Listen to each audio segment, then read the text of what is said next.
Ayan o, pagpalakasan natin o, aangat siya lalo. Mapasok yung tubig, lalo siyang aangat.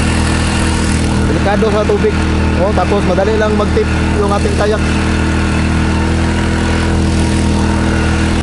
Bilisan na yung takbo niya. Ito lang, hindi natin pwedeng pabilisan. O, ayan o, pumapasok yung tubig dito. Hindi siya masyadong mag-drain. Kaya hindi siya ano. Ulit tayo.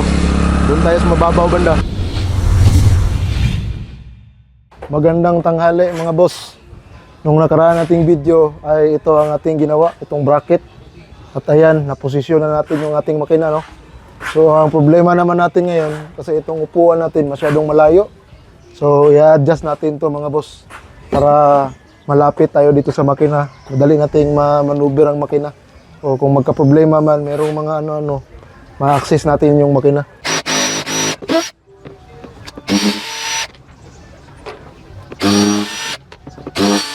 Ang ating DIY na trucks. Ipat natin dito.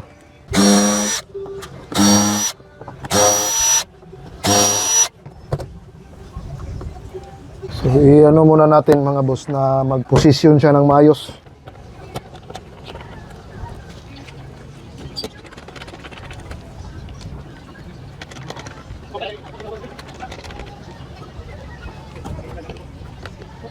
Tapos ito dito mga boss, lagyan natin to. Pwede na siguro ito, lagay dito. Ganyan sa kanya, lugtong. Ayan, maabot ko na yan. Maabot ko na yung ating makina mga boss. Pero ang problema, nasa bandang likuran na ako masyado. Sige lang, tingnan na lang natin kung anong mangyayari niyan pag nasa tubig tayo. Kasi pagka hindi talaga ito pwede na set up mga boss, babalik natin yung upuan dito. Tapos hahanapan natin ng paraan na ma-access na maano natin yung makina, makontrol natin na malayo tayo. Yung kill switch niya, marami tayong gagawin. Ito ang pinakasimple. Sana mag-work. Sigurado itong dito mga boss, sigurado ako talagang babaha ito. Papasok ang tubig dito pag mabilis na yung takbo. So kailangan natin itong takpan mga boss. Hanapan natin ito ng paraan na matakpan ito.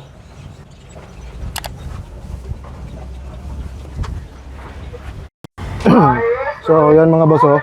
Yan ang forma na ginawa ko. Salpak lang yan siya dito. Yan, salpak.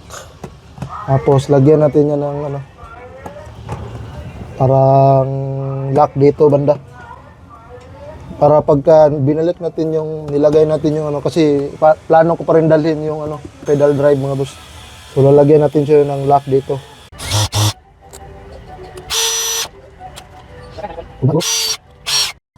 Ayan mga boss, oh.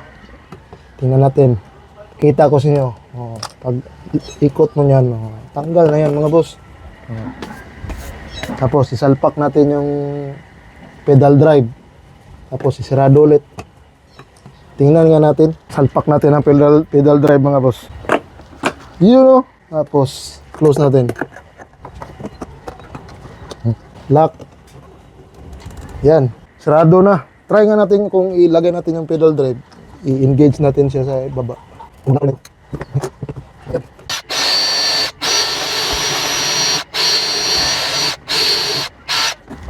Yun. Ayun, oh. Oh, yan.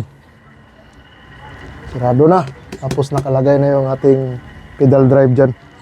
Okay. Agroy. Tara mga boss.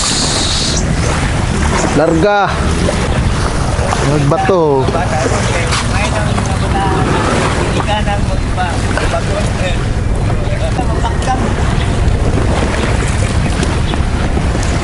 Hangad na, oh.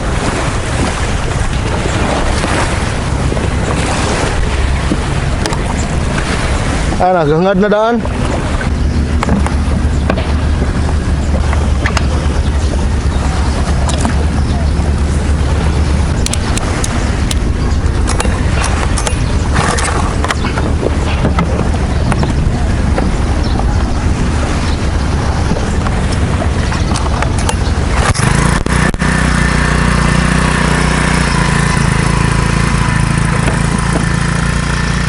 Soda, oy.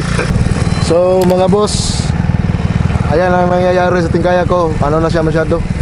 Pagka nagkaupo talaga ako dito, ano na siya, medyo ano siya, medyo tapos yung ating makina masyadong malapit sa tubig. Masyado siyang malapit sa tubig. Delikado. Hindi na siya balance talaga. Umangat na yung harapan, oh. Oh. Ayan, oh, umangat na. Wala na siyang balance masyado. Madali na lang siyang magtagilid. Pero try pa rin natin mag-ikot-ikot tayo. Oh, ayan, oh.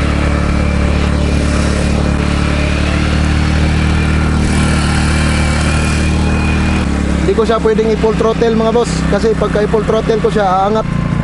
Masyadong masyadong na-outbalance yung ating kayak.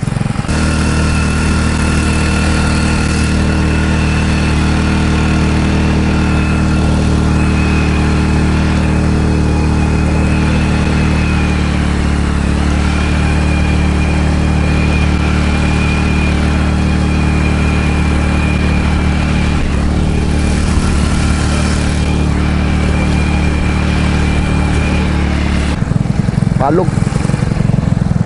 Bilis sana yung takbo niya. Ito lang, hindi natin pwedeng pabilisan. Oh, ayan, oh, pumapasok yung tubig dito. Hindi siya masyadong mag-drain. Hindi ko siya pwedeng i-full throttle. Tingnan nyo yung tubig dito, magpasok.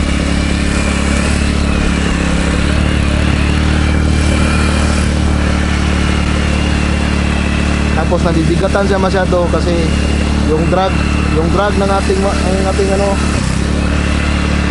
mangat na yung harapan kung nakikita nyo.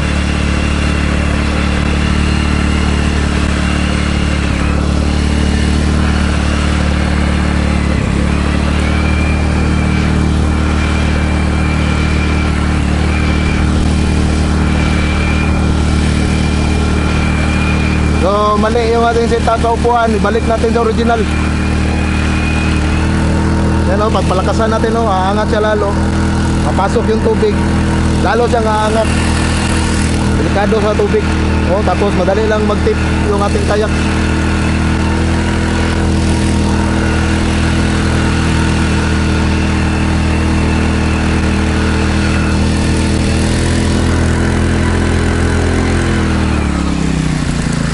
So yun ang problema natin mga boss. So back to planning. Balik natin ang upuan sa original para hindi siya magangat masyado. Kasi ang bigat ay nasa likod ng lahat, kaya hindi maganda. Okay naman yung takbo ng makina. Hindi ko lang talaga matest yung kanyang full throttle kasi delikado eh. Baka magtumbling tayo. Malakas kasi.